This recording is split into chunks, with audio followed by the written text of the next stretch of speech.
अस्सलाम वालेकुम नाजरीन।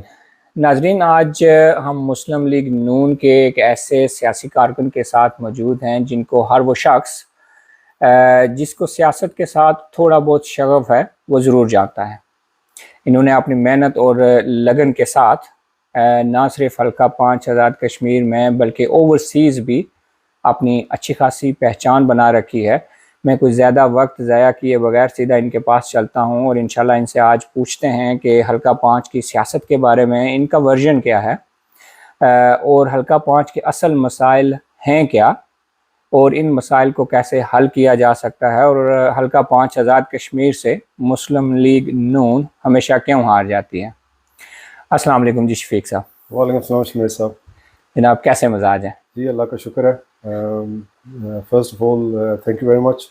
आप यहाँ लूटन पर तशरीफ़ लाएँ और मुझे खिदमत का भी मौका दिया है और अपॉर्चुनिटी भी दी है कि मैं अपना वर्जन हल्का के बारे में आवाम के सामने रख सकूँ, और जो काम आप कर रहे हैं उसको भी मैं दिल से अप्रिशिएट करता हूँ।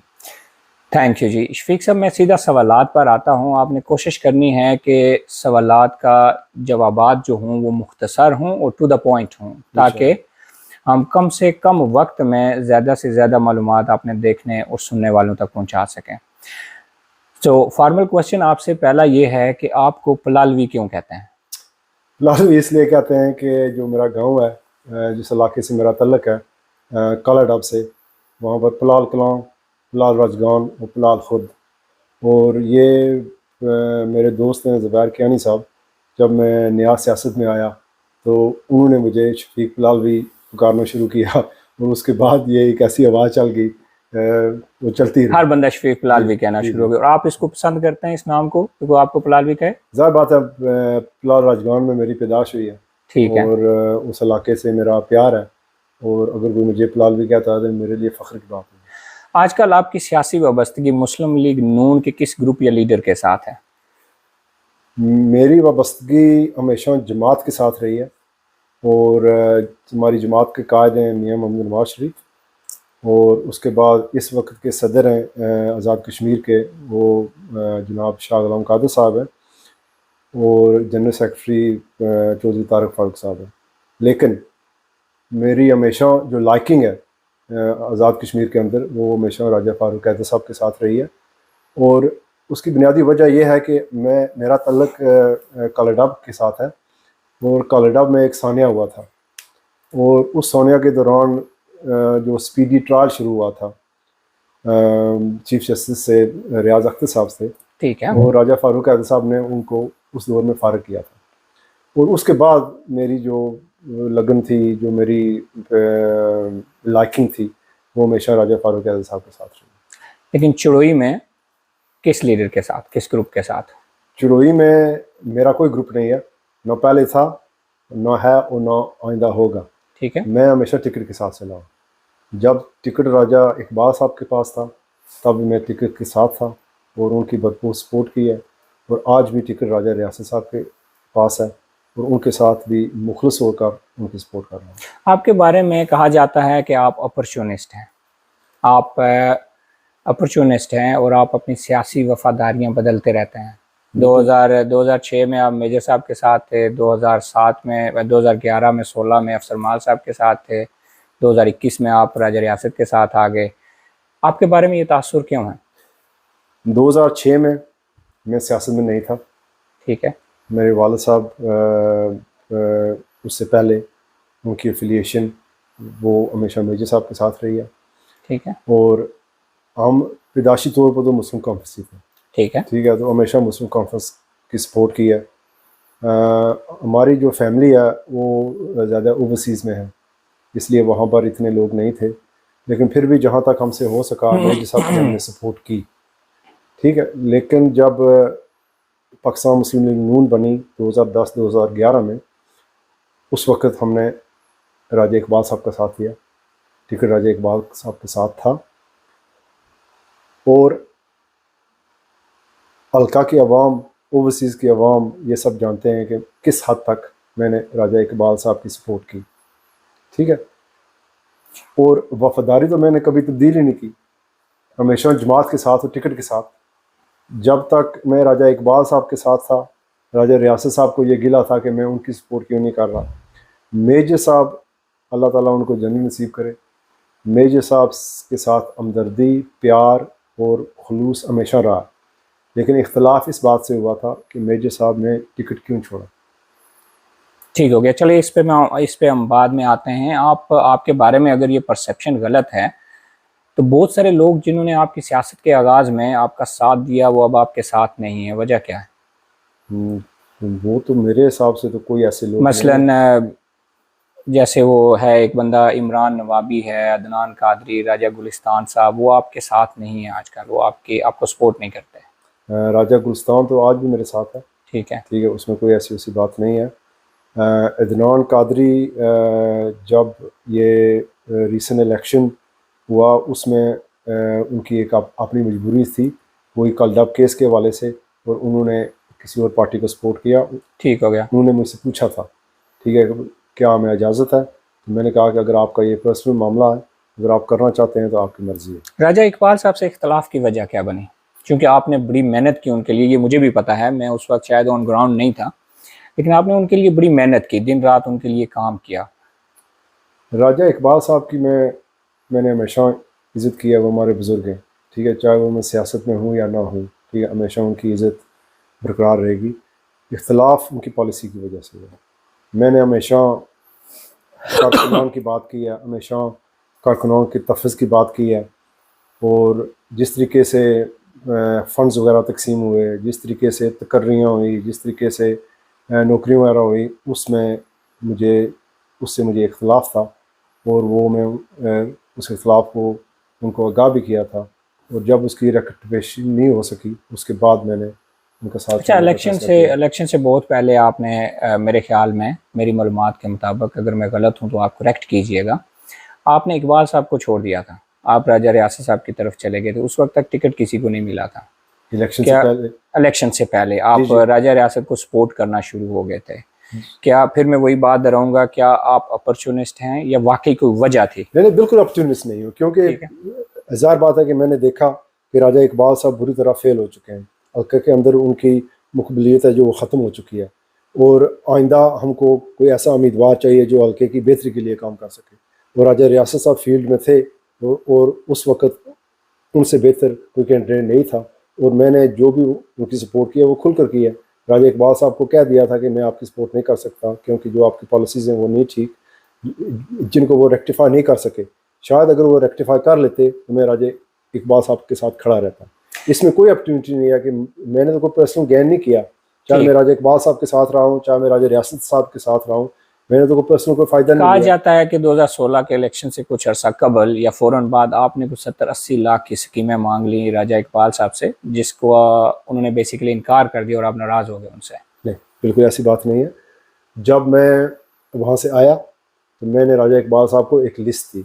ठीक हो गया। ठीक है, मैंने उनको हमेशा कहा कि आपने हर यूनियन काउंसिल को जहाँ से हमको वोट मिले हैं, ठीक है, उनकी कोशिश करनी है कि जो लोग हमारे साथ चले हैं उन लोगों की देखभाल करनी है। अगर कोई स्कीम्स वगैरह आती हैं, फंडिंग्स वगैरह आती हैं, वो भी सही तरीके से तकसीम करना है।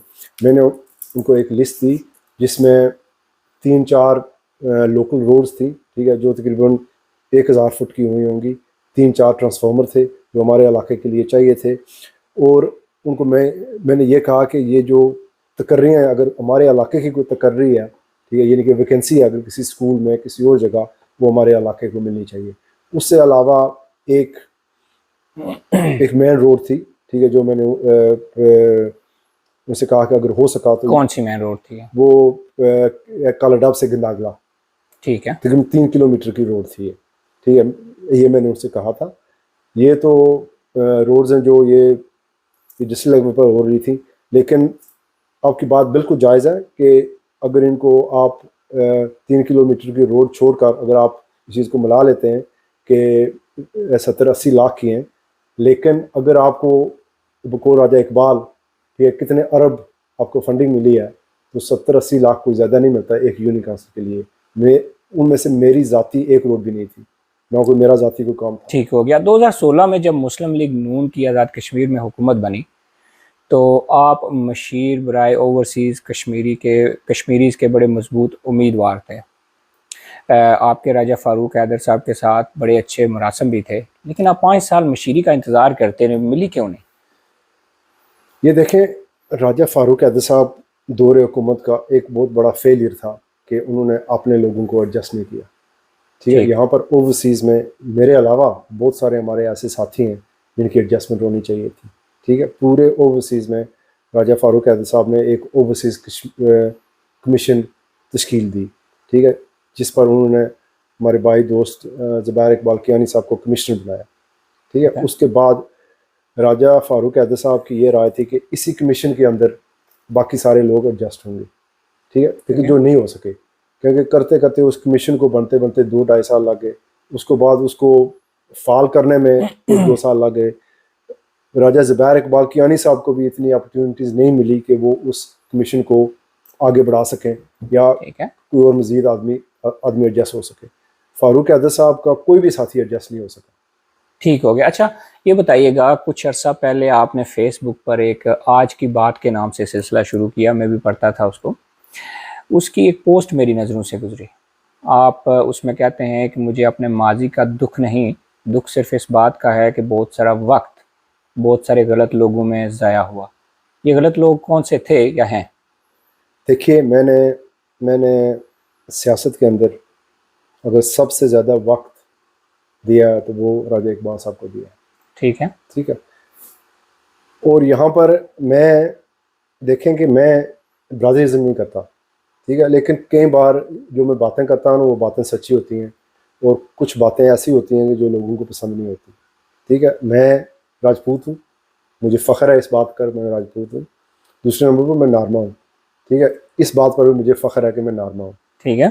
टिकट पहली दफ़ा चोई में हमारे कबीले के पास आया। ठीक है, ठीक है। हम इतने काबिल नहीं थे कि उस टिकट का तहफ़्फ़ुज़ कर सकें। ठीक है, अगर हम काबिल होते तो उस टिकट का तहफ़्फ़ुज़ करते, वो टिकट कभी भी हमारे हाथों से नहीं जाता। अगर वो टिकट चला गया, अगर हमारी सियासत चली गई है, तो मैं समझता हूँ कि मेरा टाइम वेस्ट हुआ। तो बेसिकली आप समझते हैं कि वो जो 8 से 10 साल आपने मुस्लिम लीग नून के कैंडिडेट राजा इकबाल साहब को दिए या उनके लिए जो वो काम किया, वो वक्त ज़ाया हुआ बेसिकली। उसको हम, वो जो मिशन था उसको कंप्लीट नहीं कर सके या उसको हम कीप नहीं कर सके। बिल्कुल ज़ाया हुआ, क्योंकि मेरी तरजीह थी हल्का की आवाम, हल्का के नौजवान। ठीक है, आप देखें, अगर हमारे कोई काम हुए हैं तो मेजर साहब के दौर में हुए हैं, अगर हमारी कोई अच्छी खासी तकर्रियाँ हुई हैं तो मेजर साहब के दौर हुए हैं। बाकी बरादरियों को भी एडजस्ट किया गया, लेकिन अपनों का तहफ़्फ़ुज़ भी किया गया। लेकिन हम 10-15 साल में अपनों के लिए कुछ नहीं कर सके। ठीक हो गया। अच्छा, ये बताइएगा, 2021 में राजा इकबाल साहब की बजाय राजा रियासत को टिकट देना क्या आला क़यादत की राइट चॉइस थी? बिल्कुल 100%। अगर ये 100% थी तो फिर इस फैसले से हल्का 5 की सियासत में कोई फ़र्क क्यों नहीं पड़ा? चूँकि एज़ यूजुअल हम जनरल इलेक्शन भी हारे और बाई इलेक्शन भी हार गए। देखिए, ये 2021 का जो इलेक्शन था ना, ये हमारे लिए एक गोल्डन चांस था। ठीक है, ठीक है। हिस्ट्री में पहली बार पीटीआई का कैंडिडेट शौकत फरीद साहब फील्ड में भरपूर अंदाज से आए और ये तवक्को थी कि वो पहले से ज़्यादा वोट लेंगे। क्योंकि पहले आप उनका माजी देखें, 5,000, 6,000, 7,000। ठीक है, ये था कि वो 15,000 वोट लेंगे और वोट तकसीम होगा, पीपल्स पार्टी का वोट तकसीम होगा। सही है। क्योंकि हमारे हल्का में बरादरी की सियासत है। ठीक है, तो ये तवक्को थी कि उधर होगा और अगर हम इकट्ठे हुए तो हम ये इलेक्शन जीत जाएंगे। और ये इलेक्शन हम बिल्कुल थोड़े से मार्जिन में आ रहे हैं।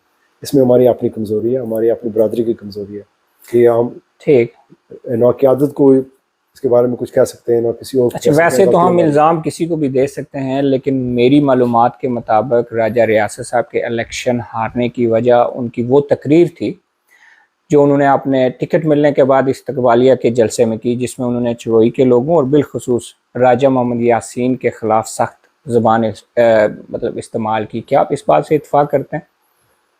जो राजा रियासत साहब की तकरीर थी वो तो मैंने उस वक्त भी मुझसे कहा था कि गलत तकरीर है। ठीक हो गया। वो अल्फाज आपको इस्तेमाल नहीं करने चाहिए थे। ठीक है, इस तरह जज्बाती नहीं होना चाहिए था। टिकट आपके पास आया था और आपको एक बेहतर तरीके से, बेहतर अंदाज, क्योंकि रिएक्शन तो हमको पता सा आएगा, चोरी से आएगा।